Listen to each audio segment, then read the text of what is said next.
6.2 Biomechanics Technical Model. So, what is a technical model? The technical model is a perfect or ideal way, or most technically sound way, to perform a skill. This is used as a model to assess sporting performance. So, the skill is done perfectly, and there's coaching points for each part of the skill, and it is used to assess other people's performance in order to show them how they are doing the skill. So the technical model describes how performance is executed through explanation and description. This makes the technical model a qualitative data collection method. It shows the how, not just the what happened. To create the perfect model, sources of information must be drawn in from all areas of the sport. High-level coaches, national governing bodies, journals, and analysis of elite performers can all be drawn together to create the perfect technical model. However, many performers do different skills uniquely with their own technique and are still highly effective. Therefore, the technical model can act as a base learning tool, but skills can still be effective if not 100% matching the model. So, when performing a skill, there are three phases of every skill. Really, it applies to all skills in most sports. There's the preparation phase, the execution phase, and recovery. Now, the preparation phase, as it says, is preparation for the main action of the skill. However, the prep is often the most important and determines the outcome or how successful the execution phase is. So the example we have here is for a rebound in basketball. In the preparation phase, the coaching points would be getting low, which by bending the knees and turning back to the opposition defender, making sure that you can feel them and touching them with your back so you know where they are so they can't come around you. Staying low helps to keep with the stability and prepares the body, so the knee flexion prepares the body to spring upwards in order to grab the rebound in the execution phase. Now, if the legs weren't to be bent, then it would be harder to spring up and grab the ball, so the execution phase would not be as successful. It may be harder to perform. So the execution phase, this is the main action of the skill, as I said. The main movement, the main flexion of the muscles, extension of the muscles to do what the main skill is. So for example, in basketball, getting the rebound, it's the upwards jump, extending the arms to grab the ball. This is the execution phase of springing up, grabbing the ball, while making sure you're as tall as possible, keeping your arms up high so you can grab it at the balls as soon as it comes off the rim, basically. And lastly, the recovery phase. This is the final stage after the main action of the skill. This can often transition into the preparation phase, so for another skill. So for example, the recovery phase of getting a rebound is once you come down, you land, knees bend to help with the landing, your eyes are up, looking around you, seeing your surroundings, and by seeing your surroundings in the preparation phase of the rebound, you can then start to move into the preparation phase by looking of perhaps passing the ball to an outlet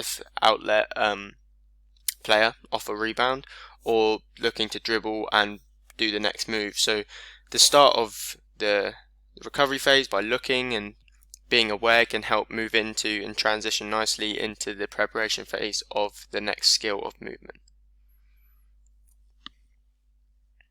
So in this assignment, I have decided to choose the jump shot, the skill that I'm using in this assignment, in a basketball, the jump shot.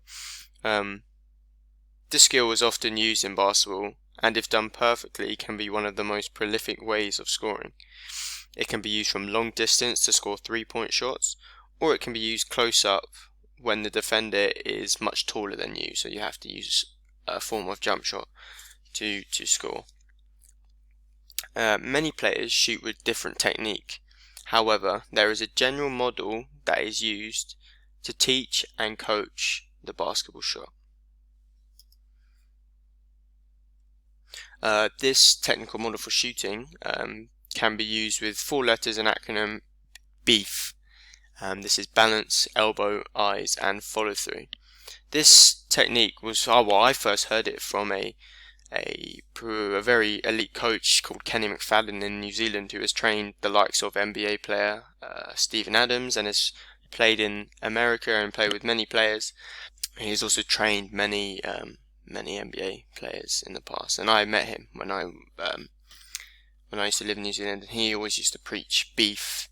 Also, not only Kenny McFadden, but the Cleveland Cavaliers basketball team in the States have a YouTube account, and on this YouTube they were talking about shooting technique, and the first thing they were saying is beef, balance, elbow, eyes, follow through. So this is a well-known technical model for a jump shot in basketball. So the B refers to balance. During the preparation phase, feet are shoulder width apart with knees bent.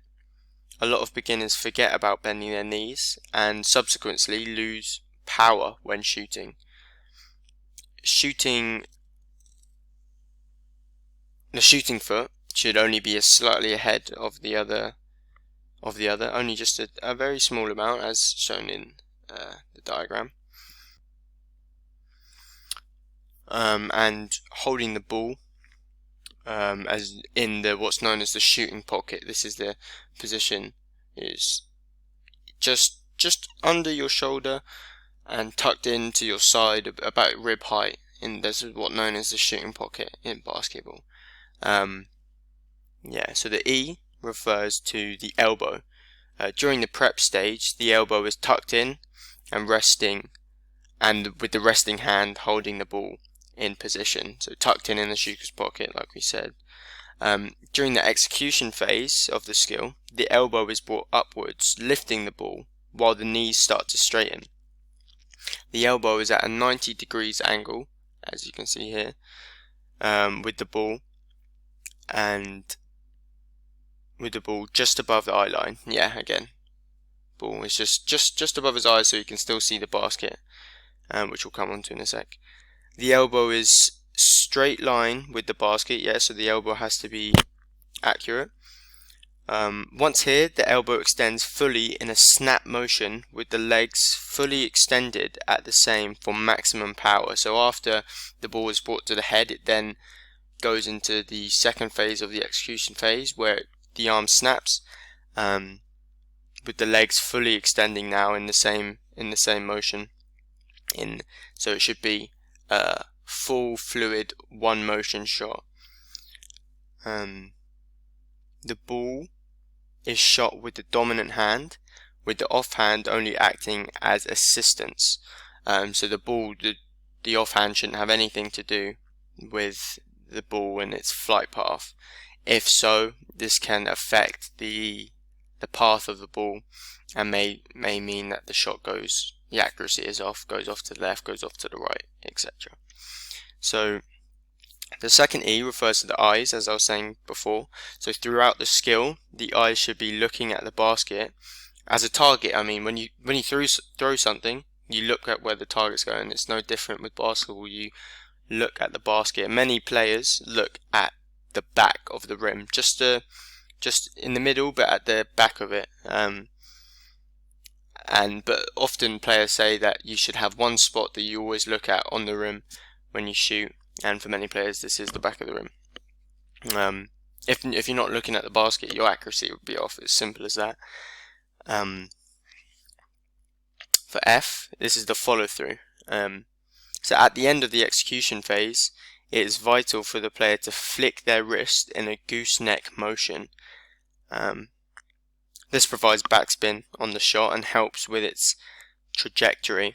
And what I mean by this is the arc of the ball. Now, this is such an important part of a basketball shot. Any coach will say that the arc of the basketball shot is most important because it needs to go up and dip into the basket and not just shoot flat. And the follow through, the gooseneck flick, as shown here, I'm pointing out, is one of the most key points for that. And also, I forgot to mention it, but the shooting technical model, the arm must be going high, going straight up, because this also helps with the arc and dipping into the basket. So without the gooseneck flick, or reaching into a cookie jar for top shelf, as many people say, the arc will be off, and it's really hard to score when you're shooting flat. Now in the recovery phase, the follow through shooting arm should be kept up until the ball hits the rim. So this little action here, the flick of the wrist, should be held up in the air until the ball hits the rim, goes in or misses. It should stay up with eyes watching the arc of the ball, because it needs to stay up, because you lose power if it goes down straight away, and it also helps with the trajectory, like I said, to keep it going so it stays in the same path. So when it comes to comparing technical models and comparing performers to the technical model,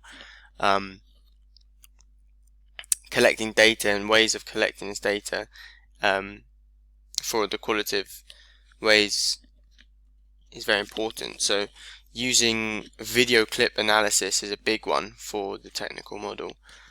So comparing a video of the technical model and the performer is very, very useful in order to assess performance and being able to compare the 2 points and the coaching points. This can be used with software, so the one shown here, this one can help show angles and provide the coaching points. One software I know of is called Dartfish. This is a very helpful one because it allows you to lay the clips next to each other on the screen, pause and play, and also to draw labels on, like this software in this picture here. Draw labels on and comment on different parts and compare it side by side on the screen, which can be so useful for performers, learners, elite athletes who are trying to improve. But also, coaches can give feedback straight away from if they understand the technical model and they understand how the skill is performed, then they can give feedback almost straight away after seeing the performance and can help assess it straight away after seeing the performance and discuss with the player. This is very, very useful from the technical model because it can be given so quickly, and in training sessions it's really handy. So moving on to the analysis of my performer Jarvis's jump shot and comparing it with the technical model. So in the prep phase, Jarvis's legs are bent well, elbow is tucked in nicely in the shooter's pocket as we talked about. Eyes are up at the basket. However, his feet are not shoulder width apart, and one foot is slightly too much ahead of the other, as well as his left foot being slightly pointed off to the left and not in line with the basket. This can mean, and whereas the technical model, the feet are shoulder width apart, they are on the same level, and they are pointing at the basket. So the problem with this is that Jarvis may face less balance when shooting, which can make it harder to get a more accurate shot, because he'll be fading off to one side, and therefore the ball will go off to one side. So in the execution phase, Jarvis's elbows are locked in well at 90 degrees, as shown in the picture, same in the technical model. Legs are beginning to extend, it's the same in the technical model, and his eyes are still kept nice at the basket, so he can see the basket and is actually be high. The ball stays high too in his hands, high above his eyesight, so he can see the basket and begin to start his shot with high arc. Overall, Jarvis's execution phase is done very well despite his feet, which is what we talked about in the preparation phase, his execution phase is done quite well compared to the technical model, and not too much to say about it.